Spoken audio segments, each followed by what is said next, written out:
welcome to Undaunted, bringing into the news untold stories. I am Star Smart. Let's begin.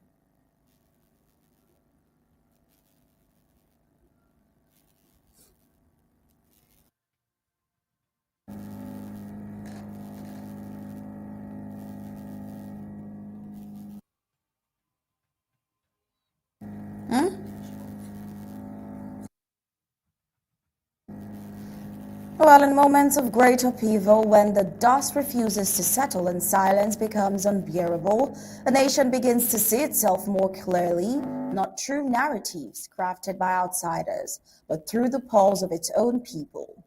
You can feel it in the tension that clings to every conversation, in the urgency behind every new declaration, in the weariness etched into the faces of citizens who have carried far more than fair share of history's weight. This is not just another news cycle. It is a moment pressing against the edge of change. Well, today we stand at a turning point. A tide is shifted, not only in the speeches of leaders or the scattered protests of the oppressed, but in the collective consciousness of a people who have tasted betrayal too many times to remain naive. The events unfolding across the Ambazonian landscape, from the corridors of leadership to the dust-filled streets of forgotten communities, echo a singular truth. This is no longer a fight for recognition. It is a fight for preservation.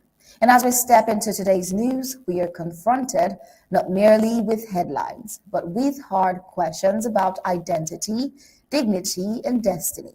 Now, how long must a people suffer within imposed borders before they have the right to redraw their own? And who benefits when the basic cries of infrastructure, security, and justice are consistently overshadowed by curated illusions? Well, this is not just another report. It is reflections, resistance, and the voice of a nation in waiting, in warning, and in unwavering pursuit of its rightful future. Let's get the prime headlines.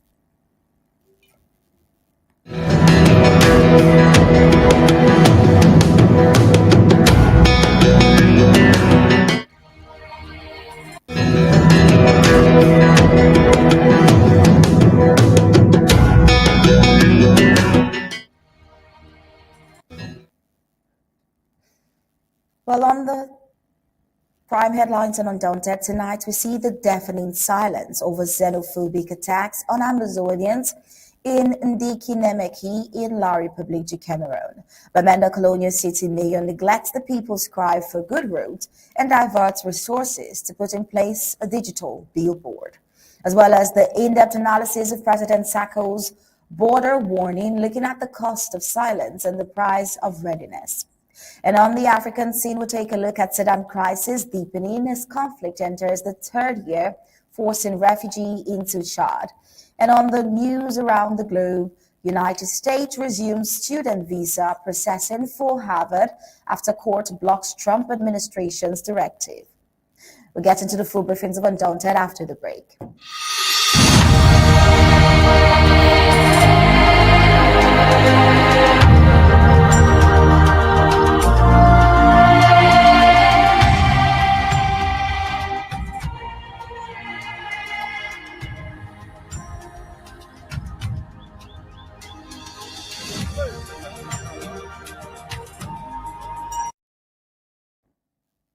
Welcome back. Well, we see President Sako's border warning in a time marked by rising tension, relentless persecution, and mounting humanitarian emergencies. We've seen the President of the Federal Republic of Ambazonia, President Sako, giving a remarkable speech over the weekend saying Ambazonia must be prepared to close its borders with La République du Cameroon, striking at the heart of a crisis that can no longer be ignored. But this is not just rhetoric. It is a call grounded in a growing pattern of violence, marginalization, and colonial subjugation. On every front, military, humanitarian, political, the stakes have indeed never been higher.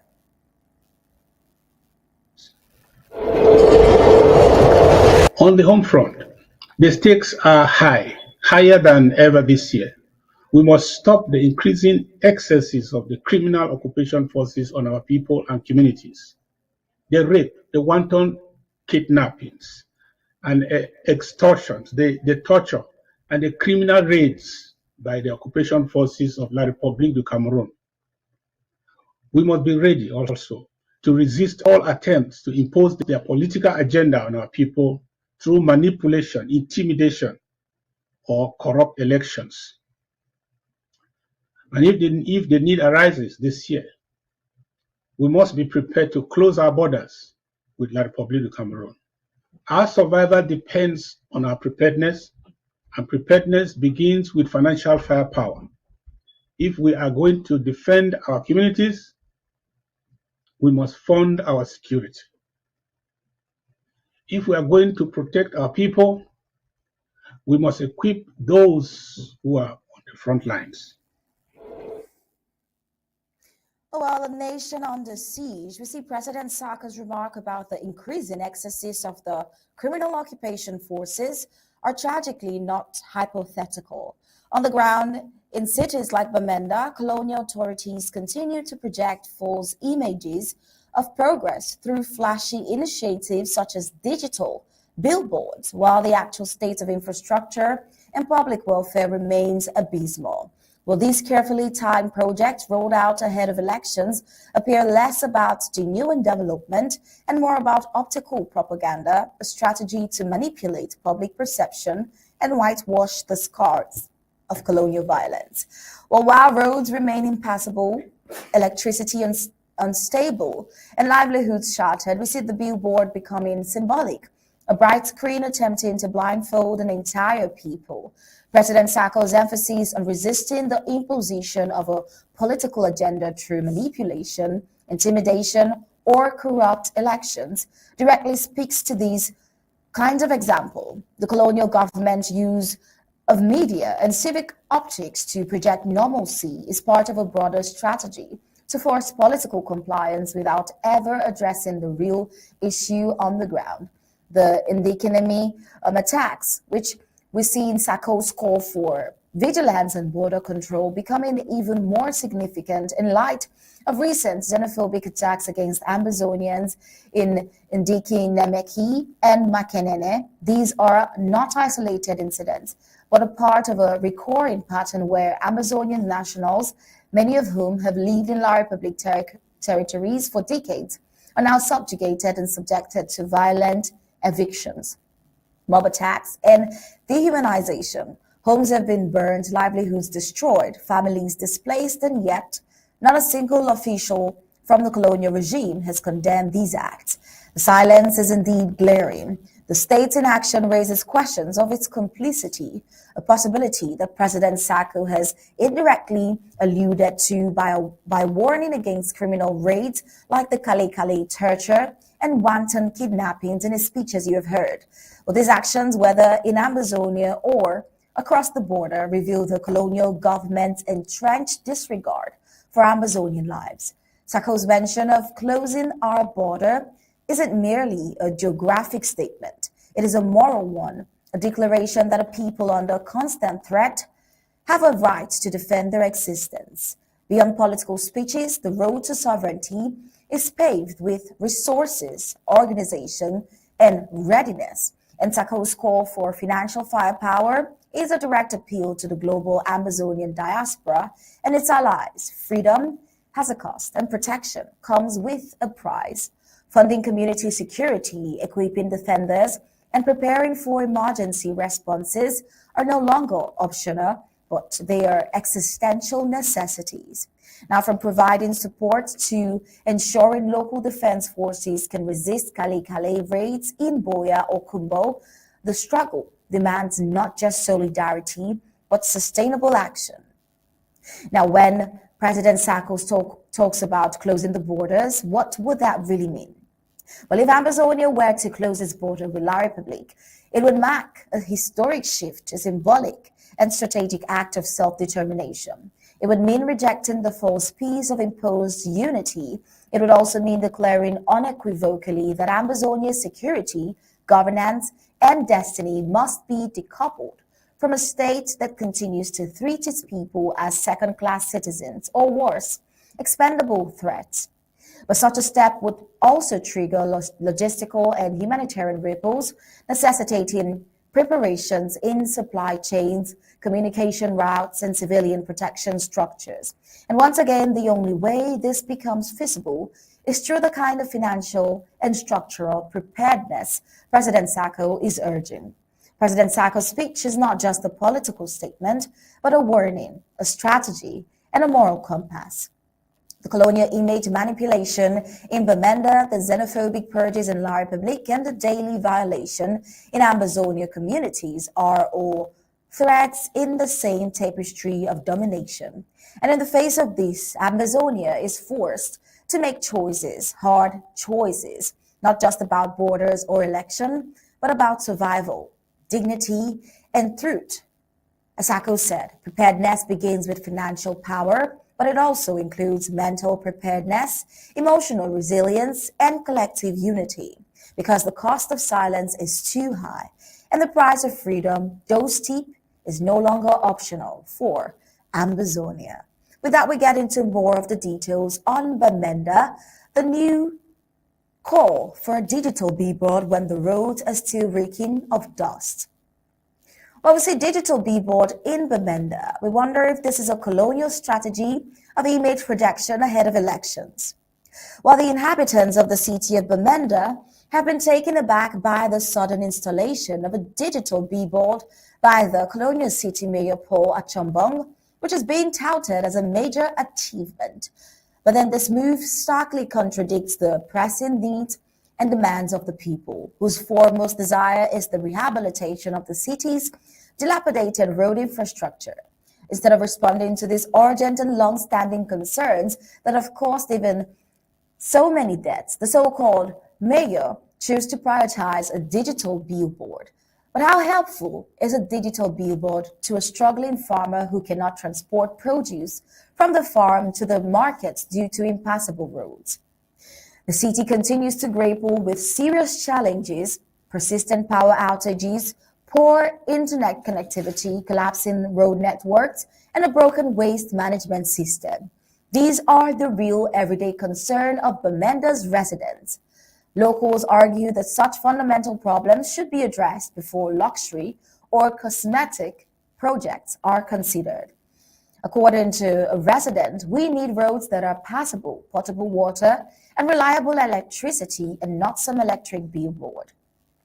Another added that it is like putting the cart before the horse. Our priorities are completely misplaced and ignored. Given the timing, many believe that this digital billboard is more than just an attempt at modernization. It appears to be part of a broader colonial strategy to manipulate public perception, especially as election draws near. By installing a flashy screen in the heart of a city facing infrastructural decay, the Colonial Council may be seeking to project curated images of development while ignoring the actual voices and lived realities of the people. And it also raises a critical question. Is the digital billboard truly for the benefit of Bamenda's residents, or is it simply a propaganda tool designed to distract, rebrand, and dominate the media narrative? Well, as Bamenda moves forward, it is essential the development of necessary infrastructure is put in place. Without these, any so-called progress will remain hollow and disconnected from the daily struggles and aspirations of the very citizens it claimed to serve.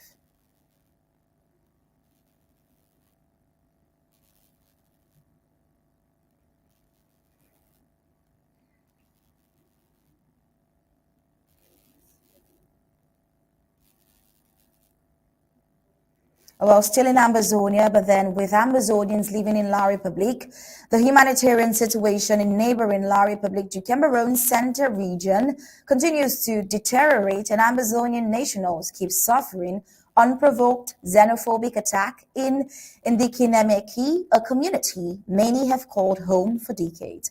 Coordinated mob violence has led to homes being torched and lives shattered. This horrifying pattern has replicated similar atrocities against Ambazonians in nearby Makenene just days prior. What's truly outrageous is the complete silence from the colonial government. Not a single official has condemned these acts, raising questions on a possible complicity that only fuels the ongoing violence.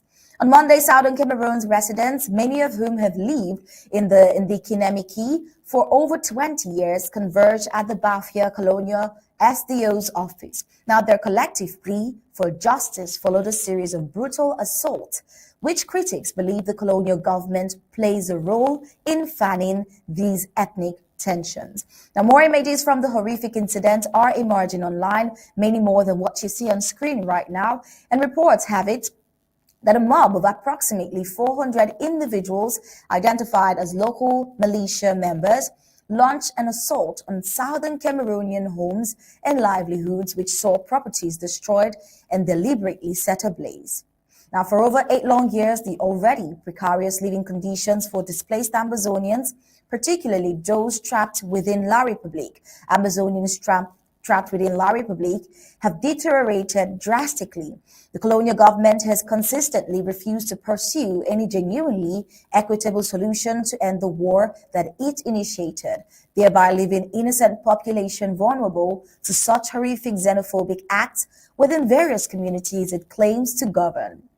While the deafening silence emanating from Yaoundé is utterly inexcusable, despite overwhelming evidence of organized xenophobic attacks and forced displacement, no official from the neighboring government has dared to condemn these atrocities.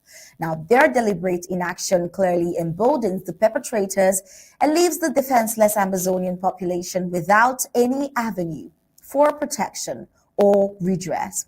Now, even more disturbingly, fingers point directly to local chiefs who are reportedly orchestrating these militias.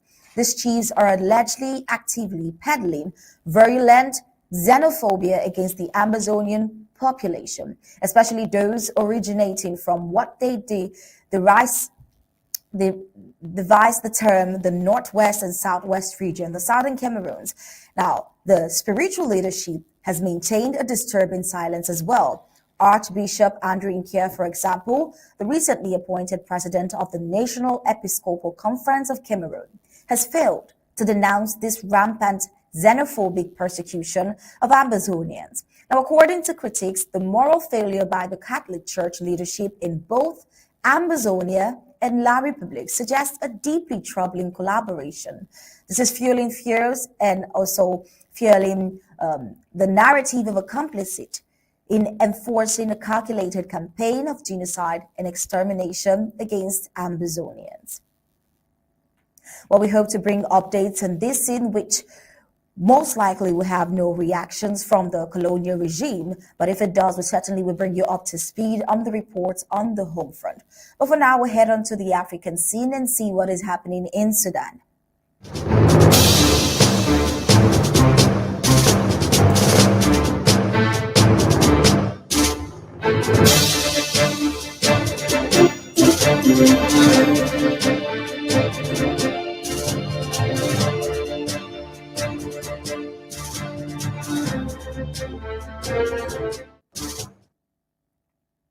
On the African scene, as Sudan's civil war grinds into its 3rd year, the humanitarian fallout continues to spiral, with more than 25 million people now experiencing acute food insecurity. According to humanitarian agencies, the protracted conflict, marked by fierce fighting between rival military factions, has displaced millions and pushed neighboring countries to the brink of crisis.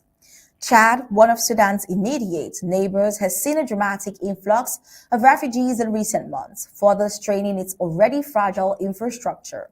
The United Nations Special Representative for Central Africa, Abdul Abari, issued a stark warning on Tuesday, urging the international community to take urgent action to prevent the situation from deteriorating further.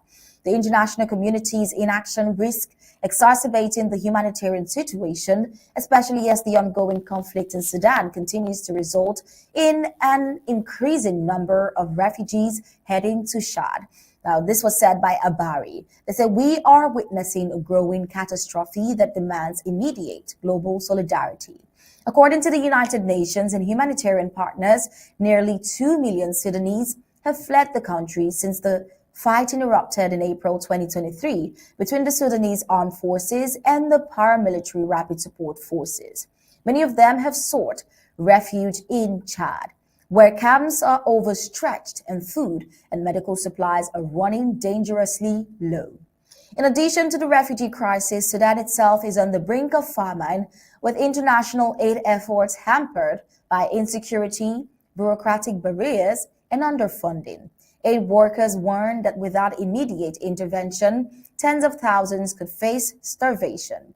The crisis has also had a destabilizing effect across the wider Central African region, fueling tensions and stretching the capacity of local governments to respond. Chad, already hosting hundreds of thousands of refugees from past conflicts, is now appealing for increased international assistance to cope with the new arrivals. Abari's statement comes as the United Nations Security Council prepares to meet next week to discuss the situation in Sudan and the broader implications for regional peace and security.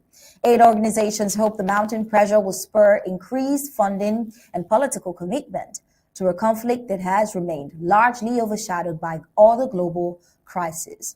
Well, this is not just a Sudanese problem, Abari emphasized, saying it is a regional and global crisis. The world cannot afford to look away. And we agree. Take a look at Southern Cameroon as well. It is still the same issue with the world looking away. Well, still on the African scene, World Health Organization maintains Mpox public health emergency amid ongoing outbreak. The World Health Organization announced on Monday that the global outbreak of the Mpox continues to pose a serious threat to public health and will remain classified as a public health emergency of international concern. Now, the announcement was made during a meeting of the International Health Regulations, the IHR Emergency Committee, where global experts and health officials reviewed the current status of the outbreak. World Health Organization Director General Dr. Tedros Adhanom confirmed that the recent surge in Mpox cases continues to meet the criteria for an international emergency. He emphasized the need for countries to remain vigilant and maintain public health interventions to curb further transmission. Despite some programs in reducing case numbers in certain regions, the overall global situation remains concerning, Dr. Tedros said. We continue to see spikes in transmission, particularly in areas with limited access to vaccines and public health infrastructure. Mpox, formerly known as monkeypox, is a viral zoonotic disease that has spread across multiple countries since mid-2022. Prompting global health alerts. While it was once largely confined to parts of Central and West Africa, recent outbreaks have seen a spread rapidly in non-endemic regions, prompting World Health Organization to declare a global health emergency in 2022 July. Now, the health agency said it is currently updating its temporary recommendations for countries experiencing outbreaks. These include strengthening disease surveillance, enhancing laboratory testing capacity, promoting public awareness, amongst others. We say the revised guidelines are expected to focus on improving international coordination and support, especially for vulnerable population and under-resourced healthcare system. Well, Dr. Tedros also urged member states to report data transparently and implement community engagement strategies that reduce stigma and discrimination factors that have hindered containment efforts in some areas. Well, we are also informed that the World Health Organization will continue to monitor the situation closely and reassess the status of the emergency based on epidemiological trends, scientific developments, and global response efforts. Now, what is happening around the rest of the globe? Let's take a look after the break.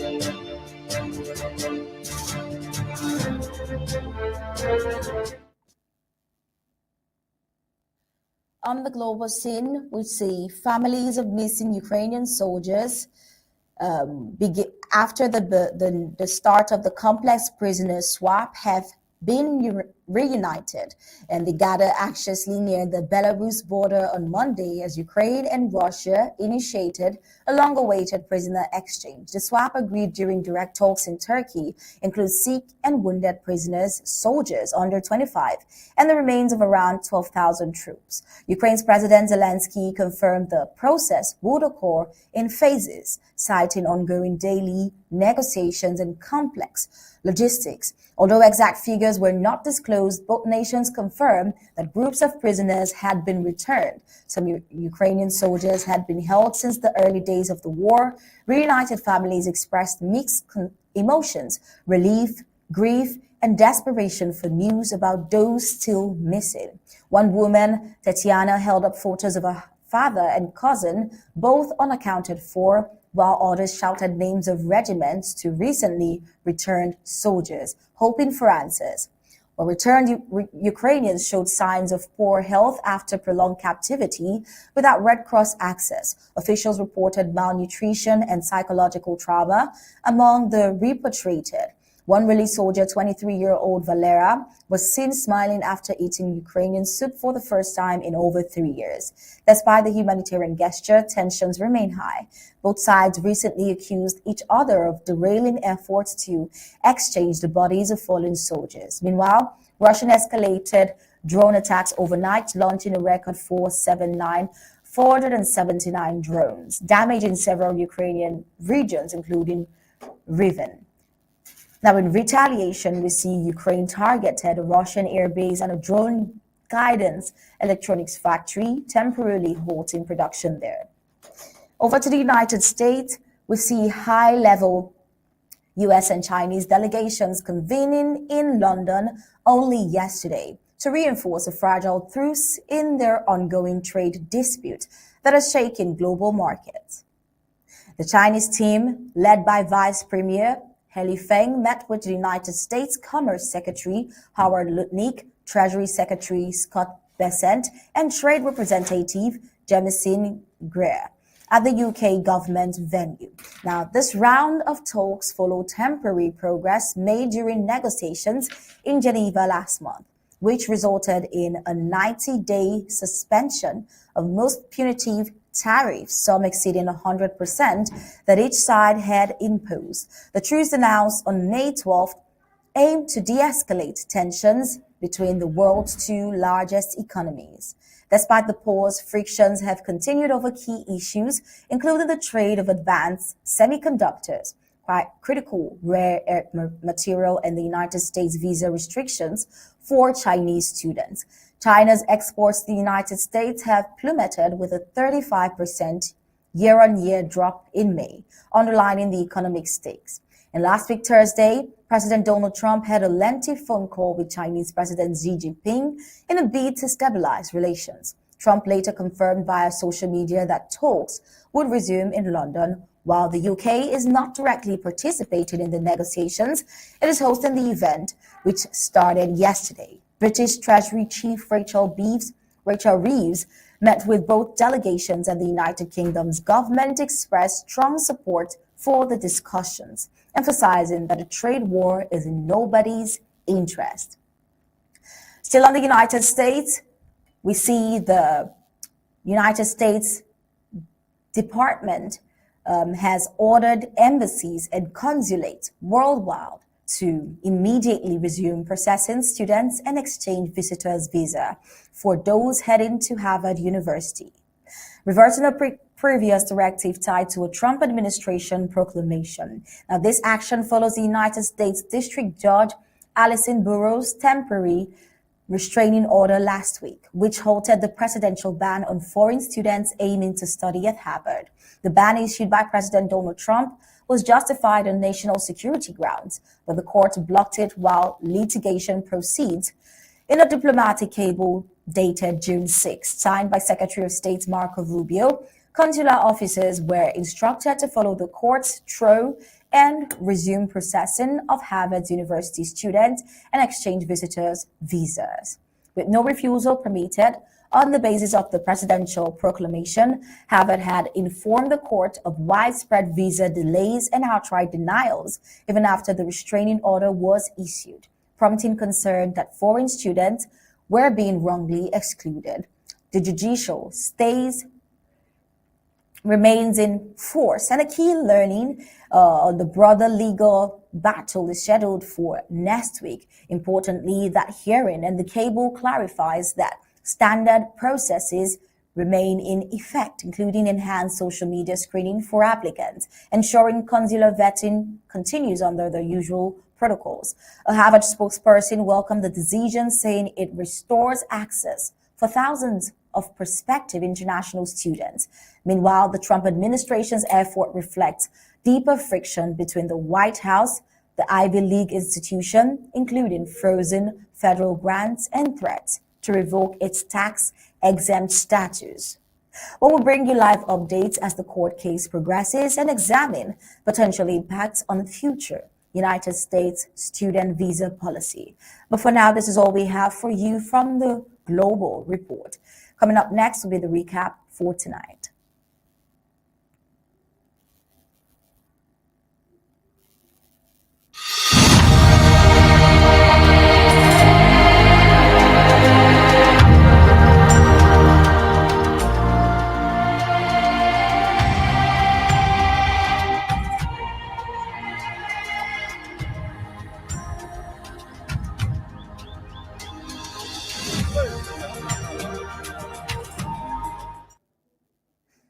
On Undaunted tonight, we brought to you the deafening silence over xenophobic attacks on Ambazonians in La République du Cameroon.